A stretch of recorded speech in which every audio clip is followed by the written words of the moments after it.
मैं मीनाक्षी, मेरे साथ आज आप पढ़ रहे हैं महाराष्ट्र स्टेट बोर्ड की केमिकल इक्विलिब्रियम के बुक्स के कुछ क्वेश्चन। इसमें से हम 3 क्वेश्चन करेंगे बच्चों जो बुक में अंदर इन टेक्स्ट में है। ठीक है, ये इसको हम एग्जाम्पल बोल सकते हैं। और ये लास्ट क्वेश्चन हम यहाँ का आज का करेंगे जो हमारे एक्सरसाइज क्वेश्चन नंबर 2 से हमने लिया है और वो डी है। क्वेश्चन नंबर 2 का डी है आंसर द फॉलोइंग। ठीक है, आज के हमारे 4 question. Let's start with 12.1 right the rate equation for the following reaction. What is rate equation बच्चों? हम पढ़ रहे लॉ ऑफ मास। क्या पढ़ रहे हैं हम? Law of mass of action. ठीक है, चलो इसका थोड़ा सा बेसिक पॉइंट कर लेते हैं। हमारे पास में एक दो ऑब्जेक्ट है, दो सब्सटेंस है जिसको हमने क्या किया, हमने इनको कहा रिएक्टेंट। ठीक है, अब ये देख रहे हैं हम कि केमिकल इक्विलिब्रियम में C एंड D प्रोडक्ट बना रहे हैं। ठीक है, ओके। अब ये रहा A और B हमारे ग्राफ चार्ट में यहाँ पर है A प्लस B। जब A प्लस B C और D में कन्वर्ट होने जाते हैं और ये रहा बच्चों हमारा कॉन्सेंट्रेशन। कॉन्सेंट्रेशन कहाँ जा रहा है? कॉन्सेंट्रेशन अप में जा रहा है। कॉन्सेंट्रेशन, ठीक है, कॉन्सेंट्रेशन की डायरेक्शन क्या है? अप डायरेक्शन है। इस समय पे कॉन्सेंट्रेशन जब प्रोडक्ट बनाने जाता है तो वो डिक्रीज होना चालू हो जाता है। बट ये देखिए कि यहाँ पर एक सब्सटेंस दूसरे सब्सटेंस में जब कन्वर्ट हो रहा है तो किसी एक स्पीड को फॉलो कर रहा है, किसी एक स्पीड से कन्वर्ट हो रहा है। इसी स्पीड का नाम बोलते हैं हम रेट। डन, ठीक। अब यहाँ पर रेट जब मान के चलो यहाँ पर इसकी जो रेट बढ़ रही है, इसकी स्पीड जो बढ़ रही है दूसरे ऑब्जेक्ट में कन्वर्ट होने के लिए, दूसरे ऑब्जेक्ट को बनाने के लिए, तैयार करने के लिए, उस समय पर यहाँ पर कॉन्सेंट्रेशन कम हो रही है। पहले कॉन्सेंट्रेशन यहाँ थी, अब यहाँ पर है, यानी कि ये कॉन्सेंट्रेशन जो है वो कम हो रही है। हम कह सकते हैं कि रेट जो है वो कॉन्सेंट्रेशन से रिलेटेड है, कॉन्सेंट्रेशन से रिलेटेड है। कैसे रिलेटेड है बच्चों? वो उससे प्रोपोर्शनली रिलेटेड है। ठीक है, यहाँ तक कि आप लोग को समझ में आया। चलिए दूसरा चीज, हमारा लॉ ऑफ मास एक्शन क्या कह रहा है? रेट जो है कॉन्सेंट्रेशन से प्रोपोर्शनली रिलेटेड है। ठीक है, सेकेंड हमको वो कह रहा है कि हमको रिएक्टेंट को रिप्रेजेंट करना हो या प्रोडक्ट को रिप्रेजेंट करना हो, हम उनको स्क्वायर ब्रैकेट में रिप्रेजेंट करेंगे। सेकेंड पॉइंट क्लियर हो गया। ठीक है, थर्ड पॉइंट क्या कह रहा है कि जब हम इसको रिप्रेजेंट कर रहे हैं तो उस समय पे हम एक इक्विलिब्रियम कॉन्सेंट्रेशन कांस्टेंट को यूज करेंगे। इस कंडीशन में यहाँ पर प्रोडक्ट ऑफ प्रोडक्ट रहेगा। हम क्या पढ़ रहे हैं? हम लॉ ऑफ मास एक्शन पढ़ रहे हैं बच्चों। प्रोडक्ट किसको बोलते हैं? मल्टीप्लिकेशन को। और यहाँ पर क्या रहेगा बच्चों? प्रोडक्ट ऑफ रिएक्टेंट रहेगा। ठीक है, ये भी हम बच्चों इसको वापस से मैं रिवाइज नहीं कराऊंगी क्योंकि ये सारी चीजें यहाँ पर यूज होने वाली है अभी। ठीक है, यहाँ पर प्रोडक्ट ऑफ रिएक्टेंट रहेगा। ठीक है, जब हमने इसको प्रोडक्ट लिखा बच्चों तो यहाँ पर क्या चीज आ गया? जब मैंने रिएक्टेंट पढ़ा तो ये आ गया A with in the bracket, जो मेरा सेकंड मैंने बताया, और ये हो गया B with in the bracket. क्योंकि हम प्रोडक्ट बोल रहे हैं और प्रोडक्ट क्या होता है? मल्टीप्लीकेशन होता है, और एडिशन कैसा होता है बच्चों? एडिशन होता है प्लस में, जो यहाँ पर हम दिखा रहे थे। अब जब हम लॉ ऑफ मास एक्शन को रिप्रेजेंट करने जाएंगे तो हम इस प्लस साइन को हटा देंगे और क्या दिखाएंगे कि ये प्रोडक्ट फॉर्म में है। ठीक है, चलिए लॉ ऑफ मास एक्शन साथ में क्या बोलते हैं कि जब हम किसी केमिकल इक्वेशन को बैलेंस करते हैं, इस वक्त हमारे पास केमिकल इक्वेशन बच्चों में यहां से ले लेती हूं H2 और I2। चलिए H2 प्लस I2, ठीक है, और ये बन गया HI, और मैंने इसे बैलेंस किया और मैंने यहाँ पे लगा दिया 2। इससे 2 को हम क्या कहते हैं? इस 2 को हम कहते हैं सोशियोमेट्रिक कोएफिशिएंट। ये जो सोशियोमेट्रिक कोएफिशिएंट यानी कि नंबर ऑफ मॉलिक्यूल्स जो है, एक्चुअली में वो नंबर ऑफ मॉलिक्यूल्स है, लेकिन लॉ ऑफ मास एक्शन के अकॉर्डिंग टू ये सोशियोमेट्रिक कोएफिशिएंट है। और सोशियोमेट्रिक कोएफिशिएंट जब मैं इसको यहाँ पर रिप्रेजेंट करने जाऊंगी HI को, तो वो उसके पावर के फॉर्म में रहेगा। कौन बच्चों? Sociometric coefficient. Law of mass यहाँ तक के मैंने आपको पढ़ाया, ठीक है। चलिए फास्ट हम कर रहे हैं हमारा maths number 1। C plus O2 arrow CO2। यहाँ पर रिवर्सिबल नहीं दिखा रहा है, सीधे से बोल रहा है कि रिएक्टेंट का आपको क्या बताना है, रेट बताना। ये रहा हमारा CO2 और ये बन रहा है CO2, ठीक है। अभी हमको क्या दिखाना है, इसकी स्पीड दिखाना है जो है रेट, ठीक है। और उस समय पे यहाँ पर जो इसका कॉन्सेंट्रेशन है, क्या है बच्चों, ये है कॉन्सेंट्रेशन।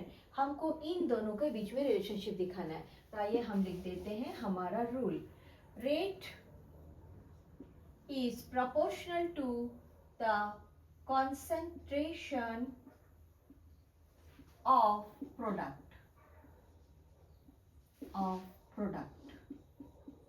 दो बार प्रोडक्ट यूज करने का मीनिंग क्या है, ये वाले प्रोडक्ट का मीनिंग है मल्टीप्लीकेशन, ये वाले प्रोडक्ट का मीनिंग है multiplication. Right down, rate is proportional to the, और कॉन्सेंट्रेशन को हम स्क्वायर बॉक्स में दिखाते हैं, तो हमने इसे लिख दिया लाइक दिस। आइए अब हम क्या करते हैं बच्चों, हम इस प्रोपोर्शन साइन को हटाते हैं और हम इसको इक्वल लगा देते हैं हमारा के इक्विलिब्रियम कांस्टेंट। ये रहा हमारा इस क्वेश्चन का answer, where k equals to equilibrium constant। तो अब यहाँ पर क्योंकि मैथ्स आपका इक्विलिब्रियम में नहीं है, तो therefore k is the constant। चलिए क्वेश्चन नंबर 2 इसका, दैट इज KClO3, ये रहा 2, ये इसका सोशियोमेट्रिक कोएफिशिएंट दिखा रहा है बच्चों, और हमको दिखा रहा है वन डायरेक्शन में रिएक्शन हो रहा है बच्चों, ठीक। इसको क्या कहते हैं, इसको कहते हैं इरिवर्सिबल रिएक्शन 3O2। आ जाइए हम लिख देते हैं रेट किसके प्रोपोर्शन में है, रेट प्रोपोर्शन में है 2KClO3। हमको किस में दिखाना है, कॉन्सेंट्रेशन में दिखाना है, हमने दिखा दिया कॉन्सेंट्रेशन में। हमको दिखाना है लॉ ऑफ मास एक्शन, यानी कि सोशियोमेट्रिक कोएफिशिएंट कहाँ चला गया, उसकी पावर में चला गया। आइए हम इसमें एक कांस्टेंट ऐड कर देते हैं। ये रहा हमारा आंसर बच्चों, क्लियर। ये स्क्वायर में है, स्क्वायर में ही रहेगा, दैट इज आवर आंसर। आप यहाँ पर अगर चाहे तो इसके बाद में लिख सकते हैं by law of mass of action, आप यहाँ पे k को लिख सकते हैं k इक्वल्स टू कांस्टेंट, ठीक है। चलिए हमारा करते हैं हम क्वेश्चन नंबर 12.2।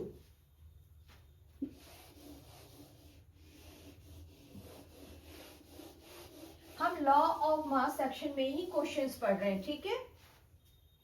12.2 हमसे क्या कहता है, नाइट्रोजन के 2 एटम, हाइड्रोजन के 3 मॉलिक्यूल्स। बच्चों हाइड्रोजन के 2 एटम्स तो है बट 3 मॉलिक्यूल्स। ये NH3 2NH3 तीनों भी गैस में यानी होमोजीनस कंडीशन में है। Right expression for Kp, P जब आ जाता है Kp को हम कहते हैं बच्चों इक्विलिब्रियम, शॉर्ट फॉर्म में equilibrium constant for partial pressure, ठीक है ना, फॉर पार्शियल प्रेशर। लेकिन इसको पढ़ाने से पहले मैं एक बार आप लोग को इस रिएक्शन का केस ही पढ़ाऊंगी। ये प्रेशर है बच्चों, हम क्या पढ़ेंगे, constant for concentration, equilibrium constant for concentration. Right down Kc equals to equilibrium constant for concentration. Concentration लिख सकते हैं आप आराम से, है ना, ठीक है। चलिए इसको हम थोड़ा सा डेराइव कर लेते हैं। ये रहा हमारे पास A और B 2 रिएक्टेंट्स, और ये रहा C प्लस D हमारे पास में प्रोडक्ट। हमारे पास में ये कौन है बच्चों, ये था N2 प्लस 3H2, ये रहा 2NH3 अमोनिया, ठीक है। अब यहाँ पर हमारा कांस्टेंट इक्विलिब्रियम कांस्टेंट क्या कहता है? इक्विलिब्रियम कांस्टेंट कहता है प्रोडक्ट ऑफ प्रोडक्ट। दूसरा क्या कहता है? कॉन्सेंट्रेशन, ये भी concentration, concentration of product of reactants, यही कहता है। तो हम इसको किस फॉर्म में लिख सकते हैं? हम इसको ऐसा लिख सकते हैं बच्चों, लुक KC, इक्वेशन लिख दीजिए, N2 4 N2 3H2 equilibrium constant 2NH3, है ना। यहां पर हम लिख देते हैं बच्चों इसके लिए Kc का value, what is Kc? Equilibrium constant for concentration. ये रहा प्रोडक्ट ऑफ प्रोडक्ट NH3, और ये रहा इसका सोशियोमेट्रिक रेशियो, सोशियोमेट्रिक कोएफिशिएंट, ये रहा N2 और ये रहा H2, दिस इज 3 टाइम्स। ये कौन था? ये था Kc। हमने क्या फाइंड किए? हमने फाइंड किए इक्विलिब्रियम कांस्टेंट फॉर कॉन्सेंट्रेशन, ठीक है ना। चलिए अब हम पढ़ने जा रहे हैं Kp। Kp में हम पढ़ के आए हैं बच्चों Kc RT that is N। अब मैं आप लोग को बता रही हूँ क्या है। ये है इक्विलिब्रियम कांस्टेंट इन कॉन्सेंट्रेशन। ये रहा हमारा गैस कांस्टेंट, R कौन था? लिखिए, मैं इसे मिटा दूंगी बच्चों अभी। R था हमारे पास में गैस कांस्टेंट, T था हमारे पास में एब्सोल्यूट टेम्परेचर,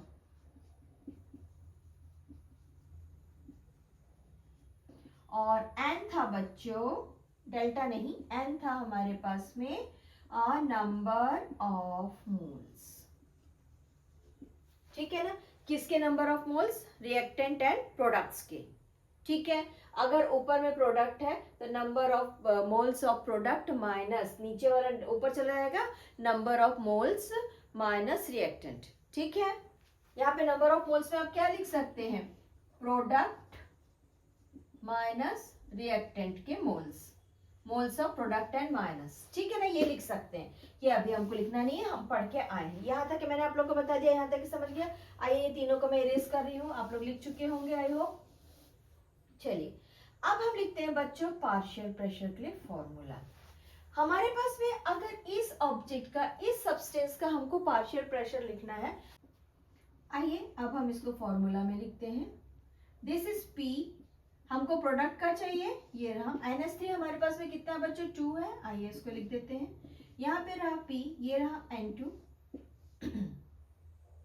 N2 पे कोई भी पावर नहीं है यहाँ पर नाइट्रोजन के पास में। ये रहा पार्शियल प्रेशर P, और ये रहा हाइड्रोजन, ठीक है।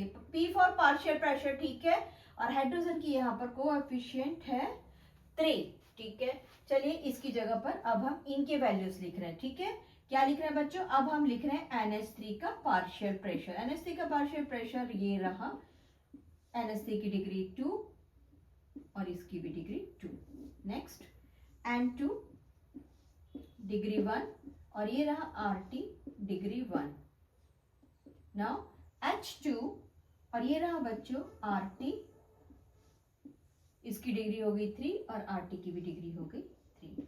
R कौन है? R है हमारे पास गैस कांस्टेंट, T कौन है? टेम्परेचर, एब्सोल्यूट टेम्परेचर, ठीक है। अब एक काम करते हैं, हम इसको और इसको, जो हमारे सब्सटेंस एंड प्रोडक्ट है, रिएक्टेंट एंड प्रोडक्ट है, उसको हम एक जगह कर लेते हैं। तो आइए लिखते हैं Kp equals to NH3 raise to power 2, ठीक है। और ये रहा हमारे पास में N2 रेज टू पावर 1, और ये रहा H2 that is raise to power 1, ठीक। This is multiplied. चलिए RT को सॉल्व करते हैं। RT हो गई बच्चों ये 2, ये कहाँ की थी? ये थी न्यूमरेटर, ठीक है। और डेनोमिनेटर में कौन है बच्चों? डेनोमिनेटर में ये वाली RT दैट इज -1, और यहाँ पे कौन है बच्चों? That is -3। हमारे पास RT का सॉल्यूशन क्या आ रहा है? 2 -1 -3, -1 -3 दोनों भी मिलके बन गए बच्चों -4, यानी कि RT की वैल्यू कितनी आ गई? RT की वैल्यू आ गई -2। तो आइए इसको लिख देते हैं हम। और ये देखिए कि यहाँ पर ये जो हमको दिख रहा है पूरा एक इक्वेशन, ये किसका वैल्यू है? ये है Kc का वैल्यू। तो इसकी जगह मैं लिख देती हूँ नेक्स्ट स्टेप में Kp equals to Kc done. और ये आर टी की वैल्यू कितनी आ गई, R T -2, that is our answer. यही हमको केपी के रिगार्डिंग में रिप्रेजेंट करना था। क्या कह रहा था हमको, right expression for in the form of equilibrium constant for the partial pressure in terms of equilibrium constant for the which is related to concentration.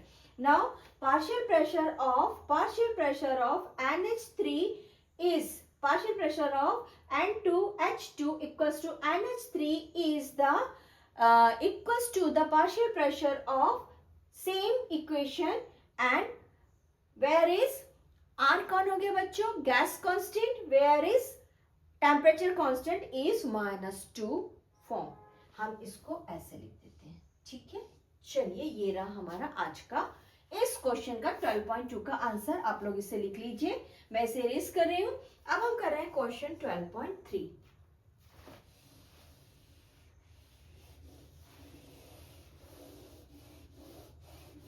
अब बच्चों मैं वापस से इतना पूरा एक्सप्लेन करने की बजाय आपको सिर्फ बताते जाऊंगी और लिखते जाऊंगी।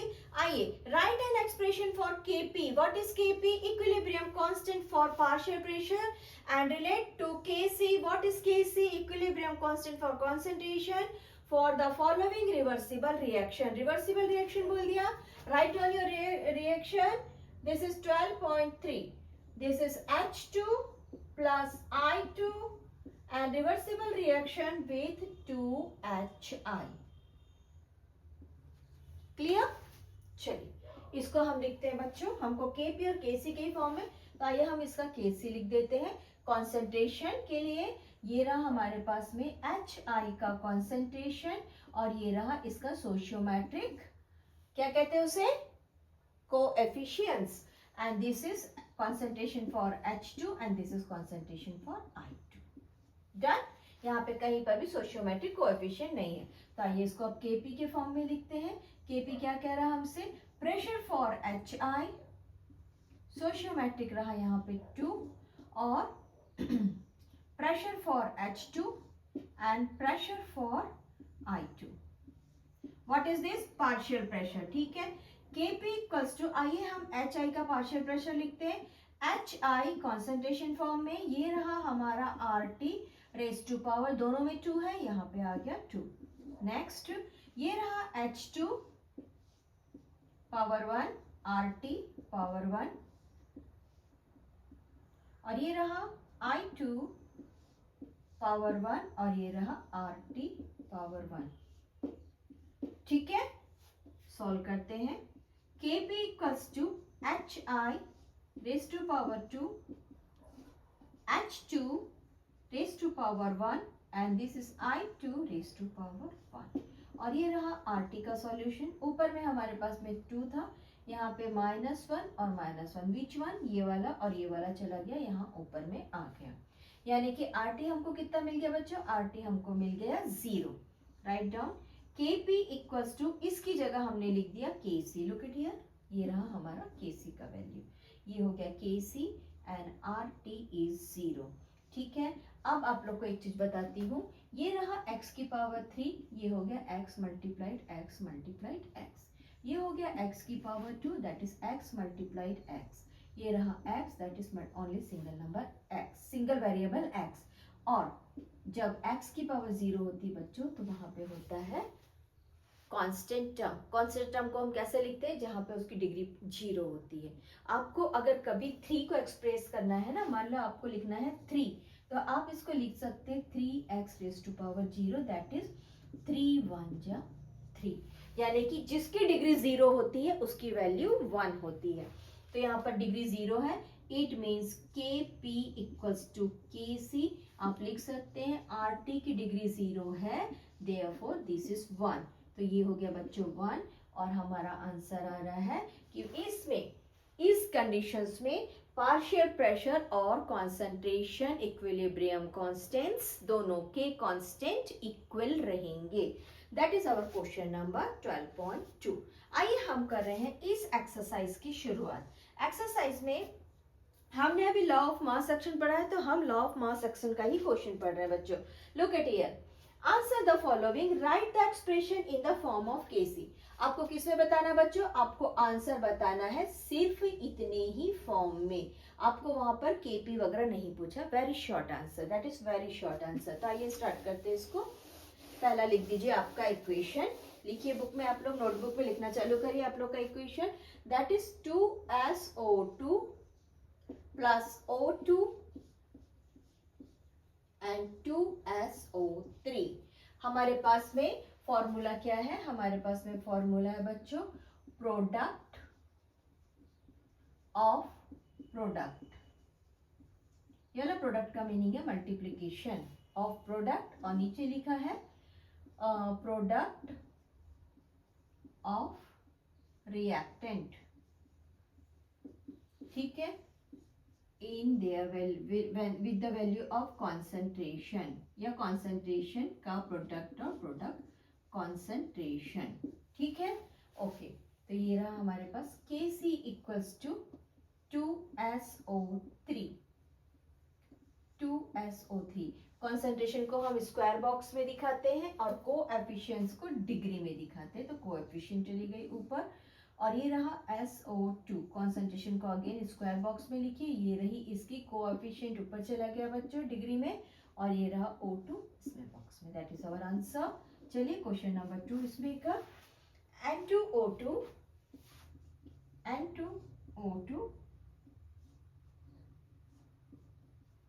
और ये रहा 2NO2, ठीक है। Equilibrium constant equals to, product कौन है बच्चों, NO2 है, तो NO2 लिखिए और उसके कोएफिशिएंट को उसकी डिग्री बना दीजिए। नाउ दिस इज N2O2, इसको भी कॉन्सेंट्रेशन बॉक्स में लिख दीजिए, और इसकी डिग्री 1 है तो इसको लिखने की जरूरत नहीं। That is our answer. हमने आज क्या किया बच्चों, हमने क्वेश्चन में से, हमने अपनी बुक में से लॉ ऑफ मास एक्शन के कुछ क्वेश्चन किए, ये तीनों भी इन टेक्स्ट थे और ये हमारे एक्सरसाइज में से था। So have a nice day, enjoy your chemistry subject.